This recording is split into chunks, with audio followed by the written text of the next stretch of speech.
This is a tutorial on what I call the finger loosener. It is a 5-finger technique exercise that I actually still do every single day that I practice because it is a great tool to know where you need some work today. It's a great way to get your fingers thinking individually because, as I always tell my students, there's no other activity that we do in our lives where we have to use our fingers individually like we do when we play the piano. So it's a great thing to start your practice by reminding them that they each need to have their own brain and do their own thing. There are a ton of variations on this, and I'm certainly not the first one to come up with this, but this is just a specific one that I do that I think is really helpful. I call this the finger loosener. So I'm going to do it in the key of C for now. So C5 finger scale, obviously every finger gets a key here.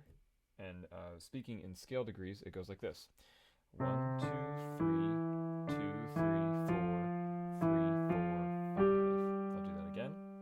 1, 2, 3, 2, 3, 4, 3, 4, 5. So that's the first part. I would suggest doing that a few times in a row, getting used to how that feels, the switch between the different sections of the hand. Once you're used to that, you can do the second part of it, which is just the same thing but in reverse. It's going to be 5, 4, 3, 4, 3, 2, 3, 2, 1. 5, 4, 3, 4, 3, 2, 3, 2, 1. In the same way that you did with the first part, I would suggest practicing that second part on its own a few times, getting used to how that feels. These should all be the same length too. I do a little pause a lot of times when I teach it just to make sure that we're good on which fingers we're switching to, but there will be no pause when we actually play the real exercise.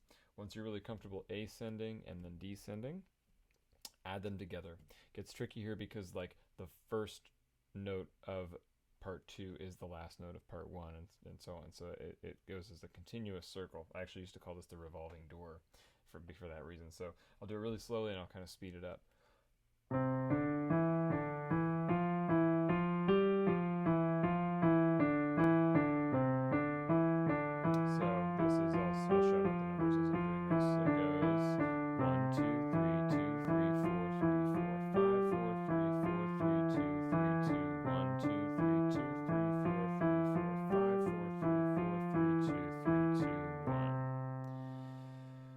So then what you want to do from there, the way that I do it is I typically use a metronome and I get a little bit faster with each iteration. I normally start around 85, try to get up to about 132 with it, and in addition to doing some other stuff. But what that could sound like is you can do it where they're eighth notes, like this.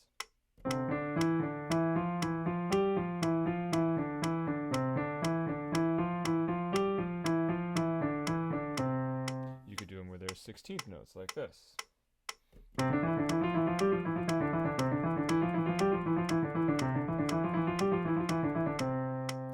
One thing that I always counsel a lot of my pop and my rock jazz students to do is to do it on the upbeat.